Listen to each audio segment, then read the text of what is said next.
Hello everyone, welcome back to my channel. तो आज का हमारा टॉपिक है theories of heredity. Last video में हमने देखा था कि what is heredity and environment. Heredity और एनवायरनमेंट क्या होते हैं, इनका क्या रोल होता है हमारी लाइफ में, कैसे एक पर्सन की हेरिडिटी जो है वो उसकी पर्सनालिटी को डिफाइन करती है, एक पर्सन को उसकी हेरिडिटी कहाँ से मिलती है, ये सब हमने देखा था। इसके साथ हमने देखा था नेचर ऑफ हेरिडिटी को, कि हेरिडिटी का क्या नेचर है। हमने देखे थे क्रोमोसोम्स और ऑटोसोम्स के बारे में, और हमने देखे थे ट्विन्स के बारे में, आइडेंटिकल ट्विन्स, फैटर्नल ट्विन्स। तो ये सारी चीज़ें हमने देखी थी।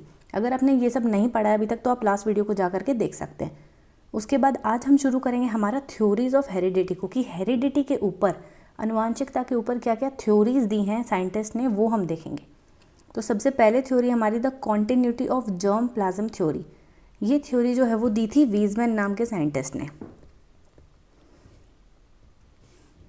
अब वीजमैन ये कहते हैं अकॉर्डिंग टू हिम कि हर पर्सन के अंदर एक जर्म प्लाज्म होता है।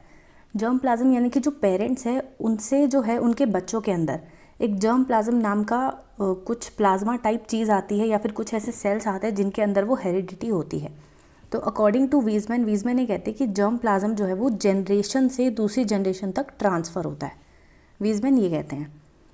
अब उनका ये कहना है कि तो the germ cell of each parent is responsible for the new human body, यानी कि एक नई ह्यूमन बॉडी में जो भी चीज़ें आएंगी, जो भी कैरेक्टरिस्टिक्स एक नई ह्यूमन बॉडी में आएंगे, उसके लिए रिस्पॉन्सिबल है दोनों पेरेंट्स के जो जर्म सेल्स हैं उनके अंदर क्या क्या कैरेक्टरिस्टिक्स हैं। उससे डिसाइड होगा कि जो न्यू ह्यूमन बॉडी है उसमें क्या क्या चीज़ें आएंगी। यानी कि हमारी जो हेरिडिटी है वो हमारे पेरेंट के जर्म सेल्स से पता चलती है, या उससे डिफाइन होती है, वो रिस्पॉन्सिबल होते हैं उसके लिए, ऐसा कहते हैं हमारे वीजमैन। ये हैं वीजमैन साइंटिस्ट, इनकी ये थ्योरी है। The reproductive cell continue from generation to generation. अब वीजमैन ये कहते हैं कि ये जो हमारा जो रिप्रोडक्टिव सेल है, या फिर हमारा जो जर्म प्लाज्मा है, जर्म प्लाज्म सेल है, ये एक जनरेशन से दूसरी जनरेशन तक, फिर उस जनरेशन से नेक्स्ट जनरेशन तक, ऐसे करके कंटिन्यू होता रहता है। अब वीजमैन जो है ये थ्योरी जो है दो जनरलाइजेशंस पे देते हैं। वीजमैन का ये कहना है, पहली बात तो ये कहते हैं कि जो पेरेंट हैं वो बच्चे के सिर्फ ट्रस्टी हैं, वो प्रोड्यूसर ऑफ द चाइल्ड नहीं है। यानी कि वो जो हैं पेरेंट्स जो हैं वो सिर्फ जर्म प्लाज्म को ट्रांसमिट करने के, या फिर जो पेरेंट्स हैं वो सिर्फ जर्म प्लाज्म बच्चे को देने तक के लिए हैं रिस्पॉन्सिबल, वो प्रोड्यूसर ऑफ द चाइल्ड नहीं है, ऐसा कहते हैं हमारे वीजमैन। तो the parents are only the trustee of the germ plasm rather than the producer of the child, कि पेरेंट्स सिर्फ जर्म प्लाज्म को ट्रांसफ़र करने का एक ज़रिया है, वो प्रोड्यूसर ऑफ द चाइल्ड नहीं है, ऐसा कहते हैं हमारे वीजमैन। अब the germ plasm of the parents is carried to the child and the same continues to the next generation. अब ये जो हमारा जो जर्म प्लाज्म है ये एक जनरेशन से दूसरी जनरेशन तक, फिर उस जनरेशन से उनके नेक्स्ट ऑफस्प्रिंग्स तक, तो एक जनरेशन से दूसरी जनरेशन, ऐसे करके ये जर्म प्लाज्म ट्रांसफ़र होता रहता है generation to generation.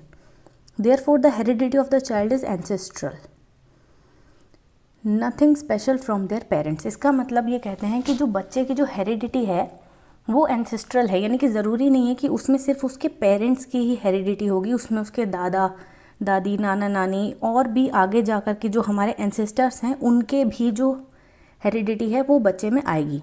Nothing special from their parents, की सब कुछ ज़रूरी नहीं है कि बच्चे ने सब कुछ अपने ही पेरेंट्स से लिया है, उसकी जो हेरिडिटी है वो एंसेस्ट्रल है, ऐसा कहते हैं हमारे Weissman. Weissman doesn't believe in the transmission of acquired traits from individual. Weissman ये नहीं मानते थे कि सिर्फ मदर और फादर से ही जो जितनी भी बच्चे को हेरिडिटी मिली है वो सिर्फ मदर और फादर से मिली है, बल्कि वो ये कहते थे कि ये एंसेस्ट्रल है, यानी कि हमें हमारी बहुत पीछे तक की जनरेशन से जो कुछ भी मिला है वो आज हमारे पास है। Weismann carried his experiments on rats. He removed the tail of some rats and however in the successive generation the rats have tails again. अब वीजमैन ये जो बात है कि हमारी जो हेरिडिटी है वो सिर्फ पेरेंट्स से नहीं मिली है, वो एंसेस्टरल है, ये बात इस बेसिस पे कहते हैं कि उन्होंने एक एक्सपेरिमेंट किया था रैट्स पे। अब एक्सपेरिमेंट क्या है, वीजमैन ने क्या किया था कि रैट्स लिए और फिर उनकी पूंछ हटा दी, और फिर उसके बाद जब उनके जो ऑफस्प्रिंग्स हुए तो उनकी पूंछ थी। तो इस बेसिस पे वीजमैन कहते कि इनके जो पेरेंट्स थे, इस जो नए वाले जो ऑफस्प्रिंग के जो पेरेंट्स थे उनकी तो पूंछ नहीं थी, बट स्टिल जो बेबी माउस है या फिर जो बेबी रैट है उसकी पूंछ तो है। तो फिर इसका मतलब वो कहता है कि इसका मतलब ये ज़रूरी नहीं है कि जितनी हेरिडिटी हमें मिली है वो सिर्फ हमारे पेरेंट्स से ही मिली है, बल्कि वो एंसेस्टरल है। क्योंकि ये जो नए वाले जो माउस हैं, इनके जो एंसेस्टर्स थे उनकी तो थी ना पूंछ। तो इसीलिए वीजमैन इस एक्सपेरिमेंट के बेसिस पर ये कहते हैं। और ये जो एक्सपेरिमेंट है ये इन्होंने 19 टाइम्स किया था, कि ऐसे 19 टाइम्स जनरेशन टू जनरेशन, उसके बाद ये इस रिज़ल्ट पे आए थे कि हेरिडिटी जो है वो एंसेस्टरल है। सिर्फ हमारे पेरेंट्स की हेरिडिटी हमारे पास नहीं, हमारे पास हमारे पूरे एंसेस्टर्स की हेरिडिटी है। अब वीजमैन इस थ्योरी से क्या कंक्लूजन देते हैं? तो कंक्लूजन वीजमैन ये देते हैं कि heredity of the child is ancestral. यही हमने भी देखा। The parents have a very little to contribute, कि पेरेंट्स बहुत ही थोड़ा कॉन्ट्रीब्यूट करते हैं हमारी हेरिडिटी में। हमारी हेरिडिटी जो है वो एंसेस्टरल है। Child doesn't inherit the acquire personality traits from their parents, कि बच्चे जो हैं वो अपने पर्सनैलिटी के सारे ट्रेट्स सिर्फ अपने पेरेंट्स से नहीं लेते। कि जैसे कि अगर कोई बच्चा जो है वो बहुत गुस्सैल है या कोई बच्चा बहुत सॉफ्ट स्पोकन है, तो फिर ये जो उसकी पर्सनैलिटी के जो ट्रेट्स हैं, ज़रूरी नहीं कि उसके पेरेंट्स ही ऐसे हों। ये जो ट्रेट्स हैं उसकी पर्सनैलिटी के, ये और भी पीछे की जनरेशन से हो सकते हैं। तो ये थी हमारी छोटी सी थ्योरी बाय वीजमैन। अब नेक्स्ट थ्योरी है हमारी हेरिडिटी की, गाल्टन की थ्योरी ऑफ हेरिडिटी। ये थ्योरी थी सर फ्रांसिस गाल्टन ने। तो according to sir Francis Galton, अब ये थ्योरी क्या कहती है कि heredity of a child go mainly to immediate parents but to ancestral as well. तो फिर ये भी वीजमैन की तरह कहते हैं कि हेरिडिटी जो है एक बच्चे की, वो सिर्फ उसके इमीडिएट पेरेंट्स से या फिर सिर्फ उसके इमीडिएट मदर और फादर से ना होकर के एंसेस्टर से भी होती है। ऐसा कहते हैं हमारे गाल्टन, सेम एज वीजमैन। ये क्या कहते हैं कि only the 50% of our heredity is due to our parents, यानी कि हमारी हेरिडिटी अगर पूरी 100% है, ये हुई हमारी 100% हेरिडिटी, तो इसमें से जो हमारी 50% है वो तो हमारे खुद के पेरेंट्स से है। लेकिन जो बची हुई 50% है उनको इन्होंने फर्दर क्लासिफाई कर दिया कि जो है उसमें से 25% हमारे ग्रैंड पेरेंट्स से है और बाकी जो बची हुई है वो और पीछे के और जो हमारे बाकी के जो एंसेस्टर्स हैं वो उनसे है। तो वीजमैन ये कहते हैं कि 50% of our heredity is due to our parents, यानी कि 25% जो है वो हमें हमारे मदर से और फादर से मिल जाएगा इस 50% में। बचा हुआ जो 50% है उसका 25% हमें हमारे ग्रैंड पेरेंट्स से और जो और भी बच गया वो ग्रेट ग्रैंड पेरेंट्स से मिलता है। इसका मतलब सिर्फ हमारे पेरेंट्स का कंट्रीब्यूशन नहीं है हमारी 100% हेरिडिटी में। 50% जो है वो हमारे मदर फादर का पार्ट है, बाकी बचा हुआ 25% ग्रैंड पेरेंट्स और जितना बच गया वो हमारे ग्रेट ग्रैंड पेरेंट्स है। अब गाल्टन की थ्योरी का क्रिटिसिज्म। अब क्रिटिसिज्म मतलब कि उसकी थ्योरी में क्या क्या कुछ बुराइयां लोगों ने निकाली है, जो जो कमी रह गई वो। तो criticism of Galton's theory, it is difficult to determine how far the theory scientific, यानी कि लोग ये कहते हैं कि ये नहीं बता सकते कि ये जो थ्योरी गाल्टन ने दी है ये कितनी साइंटिफिक है। अब this theory tries to explain some essentials of heredity but it is difficult to agree to all the suggestions made. We cannot finally say that character traits of the child inherit from parents and which from ancestors. अब एक तो ये criticism हो गया कि ये theory scientific नहीं है, क्योंकि जैसे वीजमैन ने एक्सपेरिमेंट के बेसिस पे कहा था वैसे इन्होंने कोई एक्सपेरिमेंट नहीं बताया। दूसरी बात लोग ये कहते हैं कि हम नहीं बता सकते कि भाई कितनी % जो हेरिडिटी है वो हमें हमारे पेरेंट्स से मिल गई, कितनी जो है ग्रेट ग्रैंड पेरेंट्स से, कितनी ग्रैंड पेरेंट्स से, तो हम ऐसे डिटरमाइन नहीं कर सकते। तो ये हो गया इस थ्योरी का, गाल्टन की थ्योरी का क्रिटिसिज्म। अब नेक्स्ट है हमारी एक और छोटी सी theory, Mendel theory of heredity. अब ये है मेंडल, ग्रिगर मेंडल। ये एक ऑस्ट्रियन प्रीस्ट थे। इनका नाम आपने साइंस में ज़रूर सुना होगा। साइंस में जो एक इन्होंने मटर पर एक्सपेरिमेंट किया था वो एक्सपेरिमेंट बहुत फेमस है इनका। तो ये हमारे ग्रिगर मेंडल, जॉन ग्रिगर मेंडल, ये एक ऑस्ट्रियन प्रीस्ट थे चर्च में। इन्होंने क्या किया था, इन्होंने ये एक्सपेरिमेंट अपने खुद के गार्डन पे किया था। अपने खुद के गार्डन में इन्होंने मटर के जो है वो दाने, मटर के प्लांट्स उगाए और फिर उन्होंने ये एक्सपेरिमेंट किया और and he experimented on peas. अब मटर के अलावा इन्होंने चूहों पर भी एक्सपेरिमेंट किया था। पहले हम ये मटर वाला देख लेते हैं। तो ये हमारे गाल्टन, और ये इन्होंने अपने गार्डन में ये मटर के प्लांट्स वगैरह उगाकर इस पर एक्सपेरिमेंट किया था अपने खुद के गार्डन पे। तो ही टुक अब इनका एक्सपेरिमेंट क्या था कि he took equal number of short and tall plants. इन्होंने क्या किया कि जो छोटे मटर के पीसेस हैं, छोटे मटर के प्लांट्स हैं और जो बड़े मटर के प्लांट हैं, इन्होंने वो दोनों को इक्वल नंबर में लिया और फिर उनको ग्रो किया। अब जो फर्स्ट क्रॉप है वो प्योरली हाइब्रिड वैरायटी की थी। फिर धीरे धीरे क्या हुआ कि जैसे जैसे एक्सपेरिमेंट करते गए, पहले तो हाइब्रिड वैरायटी की क्रॉप आ रही थी, बट धीरे धीरे जो प्योर वैरायटी ऑफ पीज है वो आने लगी। हाइब्रिड मतलब जो एक मिक्स्ड वैरायटी होती है, जो दो क्रॉप्स को मिला करके बनाई जाती है। तो उन्होंने क्या किया कि जो इनकी फर्स्ट क्रॉप थी वो तो हाइब्रिड वैरायटी की थी, फिर धीरे धीरे करते रहे, तब लास्ट में कहीं जा कर के इनको एक प्योर वैरायटी ऑफ पीज इनकी उगनी शुरू हो गई। तो ये एक्सपेरिमेंट हम पहले इस डायग्राम से समझते हैं। तो पहले उन्होंने क्या किया कि एक टॉल पी प्लांट लिया और एक छोटा ड्राफ्ट पी प्लांट लिया। इक्वल नंबर ऑफ, एक नहीं, इन्होंने बहुत सारे लिए थे, बट यहाँ पे हम एक से ही समझेंगे कि इन्होंने एक टॉल पी प्लांट लिया, एक छोटे वाला लिया, तो ये हो गए पेरेंट्स वाले। फिर जब इनको मिला करके इन्होंने क्रॉपिंग वगैरह की, तो इनके जो ऑफस्प्रिंग प्लांट थे वो सारे टॉल थे, सारे के सारे टॉल। अब इन्होंने जब सेकंड टाइम जब इनका क्रॉस करवाया, यानी कि दोबारा से टॉल पी प्लांट और टॉल पी प्लांट, जैसे इन दो की क्रॉसिंग हुई तो फिर ये सारे इनके ऑफस्प्रिंग्स आए। फिर इसमें से दो प्लांट्स को ले लिया, फिर इनकी क्रॉसिंग करवाई, तब जो है वो आधे जो प्लांट्स हैं वो तो आए टॉल वाले, लेकिन ऐसी पॉसिबिलिटी निकली कि हाँ जो स्मॉल प्लांट है या फिर जो ओरिजिनल वाली जो चीज़ थी वो भी आई। इसका मतलब जो हेरिडिटी है वो ज़रूरी नहीं है कि सिर्फ पेरेंट्स से ही हो, वो हमारे पीछे वाले एंसेस्टर से भी हो सकती है। ये इन्होंने इस एक्सपेरिमेंट के थ्रू बताया। तो ये वही बात कि टॉल और शॉर्ट प्लांट लिया पी का, उसके बाद पहली बार में तो सारे टॉल प्लांट निकले। फिर नेक्स्ट टाइम पे जब इन्होंने दोबारा से टॉल, और यहाँ पर भी एक और टॉल प्लांट ही था, जब इनकी क्रॉसिंग हुई, इनकी जब सेल्फ फर्टिलाइजेशन हुई, तो मोस्ट ऑफ द प्लांट्स तो टॉल ही थे, बट ये पॉसिबिलिटी थी कि एक प्लांट भी शॉर्ट आ गया। तो लास्ट टाइम पे इनके 787 टॉल प्लांट्स आए थे और 277 शॉर्ट प्लांट्स आए थे। अब मेंडल ने एक दूसरा एक्सपेरिमेंट किया था, ये तो था मेंडल का मटर पर एक्सपेरिमेंट। अब मेंडल ने दूसरा एक्सपेरिमेंट किया था रैट्स पर, चूहों पर। इसमें इन्होंने क्या किया था कि सेम पिछली बार इन्होंने मटर पे किया था, इस बार इन्होंने जो है किसी ऑर्गेनिज्म पे किया। तो ये ऑर्गेनिज्म था हमारा रैट। इन्होंने क्या किया, जैसे इन्होंने मटर में equal number of tall plant और equal number of short plant लिए थे, वैसे यहाँ पे इन्होंने इक्वल नंबर ऑफ वाइट और ग्रे रैट्स लिए। एक हमारा वाइट वाला रैट और एक हमारा ग्रे रैट। अब यहाँ पे क्या होता, जो रैट का जो कलर होता है ना, वो एक डोमिनेंट कैरेक्टरिस्टिक होता है, यानी कि हेरिडिटी के हिसाब से जो है रैट का कलर सबसे ज़्यादा डिफाइन होता है, कि हेरिडिटी का जो असर है वो सबसे ज़्यादा रैट्स पे, मतलब जो कलर है रैट का वो सबसे ज़्यादा हेरिडिटी उसको डिफाइन करती है। तो क्या हुआ कि इन्होंने इस एक्सपेरिमेंट में ग्रे रैट लिया और वाइट रैट लिया। अब जब इनकी जो जनरेशन आई नेक्स्ट, इन दोनों की या इस टाइप के इक्वल नंबर ऑफ रैट्स की जब जनरेशन आई, तो सारे रैट्स ग्रे थे।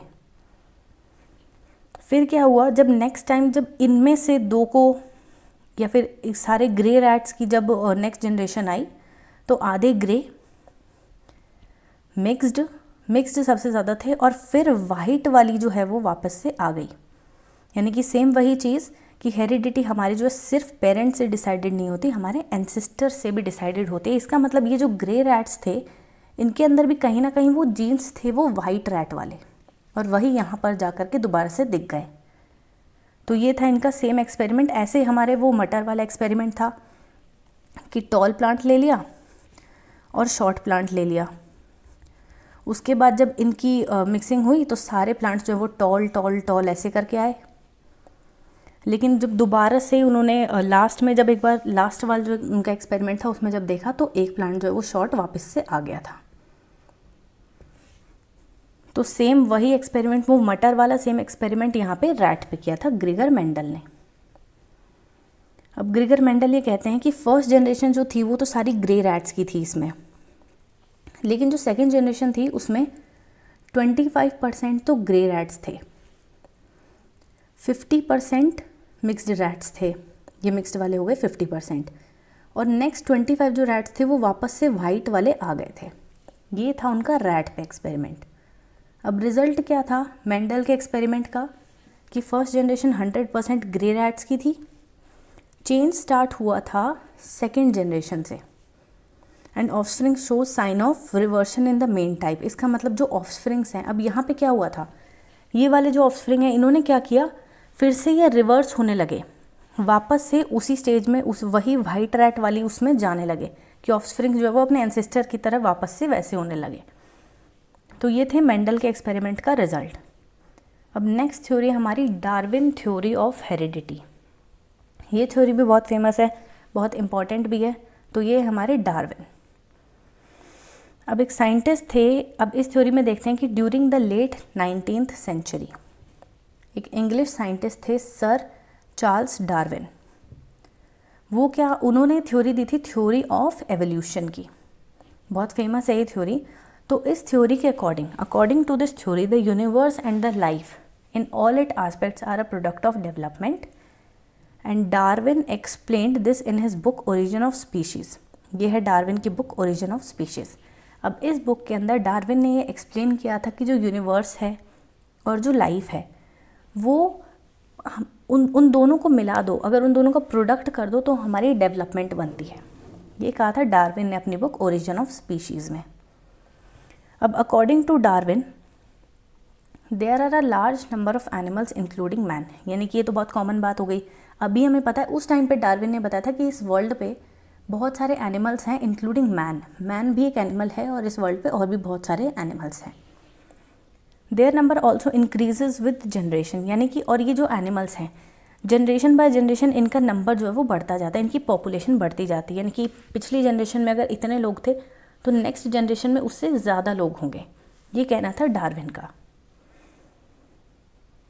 अब hence the struggle for existence, in this struggle the fittest survive. अब ये डार्विन ने कहा था कि जैसे जैसे लोग बढ़ेंगे तो फिर खाने की कमी आएगी, या फिर जो है प्रॉब्लम्स आएंगी, रहने में ज़्यादा लोग होंगे तो ज़्यादा रिसोर्सेज की ज़रूरत पड़ेगी। तो डार्विन ने कहा था कि जैसे जैसे लोग बढ़ेंगे स्ट्रगल फॉर एग्जिस्टेंस, यानी कि ज़िंदा रहने की स्ट्रगल और ज़्यादा मुश्किल होती जाएगी, और इस स्ट्रगल में वही जीतेगा जो सबसे ज़्यादा फिट होगा। अब यहाँ पे फिट का मतलब था अडेप्ट करने से, आत्मसात करने से। डार्विन ये कहते थे कि जैसे जैसे पॉपुलेशन बढ़ेगी वैसे वैसे एग्जिस्टेंस का स्ट्रगल बढ़ेगा, यानी कि ज़िंदा रहने के लिए और ज़्यादा मेहनत करनी पड़ेगी हर एनिमल को, और इस स्ट्रगल में जो सबसे ज़्यादा अडेप्ट कर पाएगा अपने इन्वायरमेंट को वो ज़्यादा जिएगा, वो ज़्यादा सर्वाइव करेगा, ये कहना था डार्विन का। अब जैसे कि लिमिटेड रिसोर्स हैं, फूड की कमी पड़ेगी जैसे जैसे पॉपुलेशन बढ़ती जाएगी। जैसे पहली पॉपुलेशन में, यहाँ पे अगर हम बटरफ्लाइज का एग्जांपल ले तो पहली पॉपुलेशन में कुछ ही बटरफ्लाइज होंगी, पर जब इनके ऑफस्प्रिंग्स होंगे तो फिर ऑफकोर्स वो तो ज़्यादा ही होंगे ना। तो डार्विन का ये कहना था कि हर एनिमल ऐसे करके हर जनरेशन, आने वाली जनरेशन में उसकी पॉपुलेशन और बढ़ती जाती है, और ऐसे में रिसोर्सेज पड़ेंगे लिमिटेड, तो लैक ऑफ फूड रहेगा, लैक ऑफ हैबिटेट, रहने की जगह कम है।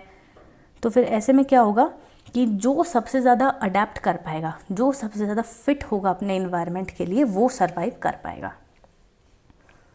अब फॉर एग्जांपल, ये एक एग्जांपल से हम समझते हैं कि जो माउस है उसकी पॉपुलेशन जो है वो मतलब जैसे ये माउस हैं, कुछ माउस हैं हमारे यहाँ पे येलो कलर के और कुछ हैं ब्लैक कलर के। अब जैसे अगर ईगल्स आएंगी, अब ईगल्स तो माउस को खाएंगी, तो जो माउस जो हैं ऐसे कलर के होंगे कि ईगल को अच्छे से दिख जाए। जैसे कि येलो कलर है तो फिर ये इस लैंड पे आराम से ईगल को दिख जाएगा, तो ईगल इसे खा लेगी। लेकिन जो माउस जो हैं जिनका कलर इन्वायरमेंट के हिसाब से अडेप्टिव है, जैसे कि ये ब्लैक माउस हो गए, तो फिर ये ईगल को दिखेंगे नहीं और ये सर्वाइव कर जाएंगे। तो ऐसे करते करते जो येलो माउस है उनकी पॉपुलेशन तो कम हो जाएगी, और जिस माउस ने खुद को इन्वायरमेंट के हिसाब से अडेप्ट कर रखा है, चेंज कर रखा है, वो इन्वायरमेंट के हिसाब से फिट है, उसकी जो है वो पॉपुलेशन बढ़ती जाएगी, वो सर्वाइव कर पाएगा। तो ये कहना था हमारे डार्विन का कि जो स्पीशीज़, जो जनरेशन खुद को इन्वायरमेंट के हिसाब से अडेप्ट कर लेगी, इन्वायरमेंट के हिसाब से खुद को सर्वाइव कर पाएगी, जैसा इन्वायरमेंट है उस हिसाब से खुद को ढाल लेगी, वो स्पीशीज़ आगे जा कर के उसकी पॉपुलेशन तो है वो ज़्यादा सर्वाइव कर पाएंगे उन लोगों के कंपैरिजन में जो इन्वायरमेंट के हिसाब से अडेप्ट नहीं कर पाते। This implies that new generation tries to adjust itself in the new surrounding of the universe. This develop new and useful traits. अब क्या है कि इसका मतलब ये था कि जो नई जनरेशन खुद को एडजस्ट कर लेगी अपनी नई सराउंडिंग के हिसाब से, वो जो है वो तो सर्वाइव कर पाएगी, and they also develop new and useful traits, और उनके अंदर नए और यूज़फुल ट्रेड्स भी होंगे कि जो उनको और आगे सर्वाइव करने में हेल्प करेंगे। अब ये हमारे डार्विन ये क्या कहते हैं कि it is not the strongest of the species that survives, यानी कि वो स्पीशीज़ जो सबसे स्ट्रॉन्ग है वो सर्वाइव करे या ना करे, जो सबसे इंटेलिजेंट स्पीशीज़ है वो सर्वाइव करे या ना करे, लेकिन जो सबसे ज़्यादा अडेप्टिव स्पीशीज़ है, जो सबसे ज़्यादा चेंज को, बदलाव को जो सबसे ज़्यादा जल्दी अडेप्ट कर ले या फिर एडजस्ट कर ले खुद को उस इन्वायरमेंट के हिसाब से, वो स्पीशीज़ जो है वो सबसे ज़्यादा सर्वाइव करेगी। ज़रूरी नहीं कि वो स्पीशीज़ सबसे ज़्यादा स्ट्रॉन्ग हो, ज़रूरी नहीं कि सबसे ज़्यादा इंटेलिजेंट हो, बट जो स्पीशीज़ सबसे ज़्यादा खुद को अडेप्ट कर लेगी, सबसे ज़्यादा खुद को एडजस्ट कर लेगी इन्वायरमेंट के हिसाब से, वो सर्वाइव करेगी। ये कहना था हमारे डार्विन का। अब नेक्स्ट थ्योरी है हमारी लेमार्क थ्योरी ऑफ हेरिडिटी। ये हमारे लेमार्क इन्होंने दिए ये नेक्स्ट थ्योरी ऑफ हेरिडिटी। अब इसके हिसाब से this theory contributed to the variations among species, कि हमारी जो स्पीशीज़ हैं, हमारी जो बहुत सारी प्रजातियां हैं, उनके अंदर क्या क्या वेरिएशंस हैं उसके बारे में लेमार्क कहते हैं। अब according to Lamarck, a living being has an inner urge to fulfil his or her needs and make changes in the environment. Lamarck कहते हैं कि एक जो लिविंग बीइंग होता है उसके अंदर एक अंदर से एक अर्ज होती है, एक अंदर से एक फीलिंग होती है कि मेरी जो ज़रूरतें हैं उस हिसाब से मैं अपने इन्वायरमेंट को चेंज कर लूँ। ये कहना था लेमार्क का। तो लेमार्क ये कहते हैं कि हर इंडिविजुअल के अंदर एक इनर अर्ज होती है, ह्यूमन बींग्स ही नहीं एनिमल्स के अंदर भी ये अर्ज होती है कि मेरी जो नीड्स है वो फुलफिल हो जाएं, उस हिसाब से मैं इन्वायरमेंट को चेंज कर दूँ। तो this urge bring about changes in the organs of body. अब ये जो अर्ज है इससे क्या होता है, हेरिडिटरी वाइज, यानी कि एक जनरेशन से दूसरी जनरेशन में हमारी नीड्स के अकॉर्डिंग बॉडी में चेंजेस आते रहते हैं। फॉर एग्जाम्पल, जैसे ये एक बहुत ही फेमस एग्जाम्पल है यहाँ पे जिराफ का। अब ये एग्जाम्पल में ये है कि जो लेमार्क है वो ये कहते हैं कि पहले जो जिराफ थे उनकी जो गर्दन है वो बहुत छोटी होती थी, मतलब इतनी नहीं होती थी कि वो ट्रीज़ पर से पत्तियों को खा सके। फिर जो जिराफ है उसके अंदर एक अर्ज रहती थी कि मैं उन लीव्स को खा सकूँ, ये उसकी इनर नीड थी उसकी। तो नीड वाइज उसने क्या किया, उसने अपनी बॉडी में चेंजेस लाए धीरे धीरे जनरेशन। अब ऐसा नहीं कि एक जिराफ ने ऐसा सोचा और फिर उसकी गर्दन कुछ दिन में लंबी हो गई और फिर उसने पत्तियां खा ली। जनरेशन टू जनरेशन बहुत टाइम लगा ये चेंज होने में, बट उस ऑर्गेनिज्म ने अपनी बॉडी में, अपने बॉडी ऑर्गन्स में वो चेंज लेकर के आया ताकि उसकी जो ये नीड है वो फुलफिल हो जाए। जैसे कि जिराफ की नीड थी कि मैं ये लीव्स को खा सकूं, तो फिर जनरेशन वाइज जनरेशन जो है जिराफ की बॉडी में चेंजेस आते गए और धीरे धीरे करके आज जो हम जिराफ देते हैं उनकी गर्दन इतनी लंबी तो हो गई है कि वो अब अपनी वो पेड़ पर से लीव्स खाने की जो उनकी इनर अर्ज थी उसको पूरा कर पाते हैं। तो लेमार्क ये कहते हैं कि हर जो इंडिविजुअल है उसके अंदर एक इनर अर्ज है अपनी नीड्स को फुलफिल करने की, and this urge bring about changes in the organs of body. और इस अर्ज की ही वजह से वो इंडिविजुअल जो है वो अपनी बॉडी में चेंजेस लाता है। The modifications acquired by parents are transmitted to the upcoming generation. अब ये जो मॉडिफिकेशन है कि ये जिराफ ने ये मॉडिफिकेशन करनी चाहिए कि मेरी गर्दन लंबी हो जाए। अब इस जिराफ ने अपनी गर्दन लंबी कर ली तो फिर इसके अंदर की जो वो लंबी गर्दन वाले जो जीन्स हैं वो इसके ऑफस्प्रिंग में जाएंगे, इसके ऑफस्प्रिंग इसके बच्चों में जाएंगे। तो फिर ये जो मॉडिफिकेशंस हैं ये जनरेशन वाइज ट्रांसमिट होते हैं। These modification led to use and disuse of some organs. These modifications of organs are again transferred to next generation. अब लेमार्क कहते हैं कि ये जो मॉडिफिकेशन कोई भी ऑर्गेनिज्म अपने अंदर लाता है इसकी वजह से कुछ ऑर्गन्स का वो यूज़ करना शुरू कर देता है और कुछ ऑर्गन्स का वो डिसयूज़ करना शुरू कर देता है। अब जैसे कि ये जो जिराफ है इसने अपने ये नेक वाले ऑर्गन का जो है वो यूज़ करना यहाँ पर शुरू कर दिया। तो ये थी हमारी लेमार्क जो है ये बातें करते हैं हेरिडिटी के बारे में कि हम जो भी अपनी इनर अर्ज को फुलफ़िल करने के लिए जो भी चेंजेस लाना चाहें वो हम ला पाते हैं और फिर वो हेरिडिटी वाइज हमारे नेक्स्ट जनरेशन में जाते हैं। अब ये थी हमारी लेमार्क की थ्योरी कि Lamarck believed that an animal could change its physical traits to be the better use of resources. अब importance of heredity in education, तो यहाँ पर हमारी थ्योरीज ऑफ हेरिडिटी जो है वो फिनिश होती हैं। ये थी हमारी छोटी छोटी थ्योरीज ऑफ हेरिडिटी जो जनरली एग्ज़ाम में पूछ ली जाती है, एग्ज़ाम वाइज काफ़ी इंपॉर्टेंट है। अब है importance of heredity in education. अब हम जो है ये हेरिडिटी के बारे में पढ़ क्यों रहे हैं, हम इसको एजुकेशन में कैसे यूज़ करेंगे। तो first of all heredity determines the physique of the child, ताकि हम ये समझ सके कि हर बच्चा जो है वो हर कोई स्पोर्ट्स नहीं खेल सकता, हर बच्चे का अपना अपना फिजिक होता है, हर बच्चे को अपनी अपनी अलग हेरिडिटी मिली होती है। और हम ये समझ पाए कि हर बच्चे का अपना अपना फिजिक है, हर किसी की बॉडी इस चीज़ के लिए सूटेबल नहीं है, तो फिर हम सबको एक ही पैरामीटर से ना नापें। जैसे कोई बच्चा जो है वो फिज़िकली ज़्यादा फिट हो सकता है, कोई मेंटली बहुत तेज़ हो सकता है, कोई इमोशनली खुद को इमोशनली ज़्यादा स्टेबल रख पाए। तो हेरिडिटी हमें ये बताती है कि एवरी इंडिविजुअल इज़ यूनिक। और generally there are children of different types of physique in the class, और क्लास में जो अलग अलग टाइप के फिजिक वाले बच्चे होंगे, कोई कबड्डी अच्छी खेल पाएगा, कोई रनिंग अच्छी कर पाएगा, कोई एथलेटिक्स अच्छा करे, कोई डांस अच्छा करे, तो सबका फिजिक अलग अलग है। ये बात एक टीचर समझ पाए। डिटरमाइनिंग द इंटेलिजेंस लिमिट, कि हम ये ना सोचे कि सारे बच्चे जो है वो 100 मार्क्स ला सकते हैं, हर बच्चे की अपना अपना IQ होता है, और IQ तो हमारी हेरिडिटी से ही जो है वो डिटरमाइन करता है कि हमारी जो मिनिमम लिमिट है और मैक्सिमम लिमिट है उसको जो है हमारी हेरिडिटी डिफाइन करती है। अब स्पेशल हेरिडिटी ट्रेट्स, जैसे कि हर बच्चे का अपना एप्टीट्यूड होता है, इंटरेस्ट होता है, तो एक टीचर ये भी समझ पाए। टेम्परामेंट, कैपेसिटीज़, ये सारी बातें एक टीचर समझ पाए, इसीलिए हम एजुकेशन में जो है वो हेरिडिटी को पढ़ते हैं। अब हेरिडिटी के बाद आता है हमारा एनवायरनमेंट। तो ये थी हमारी थ्योरीज ऑफ हेरिडिटी और हेरिडिटी की क्या इंपॉर्टेंस है एजुकेशन में। अब इसके आगे जो एनवायरनमेंट है वो हम देखेंगे नेक्स्ट वीडियो में। तब तक आप इन चीज़ों को रिवाइज़ कर लीजिएगा, प्रॉपर नोट्स बना लीजिएगा, और बाकी आप लाइक शेयर सब्सक्राइब आप चाहे तो कर सकते हैं।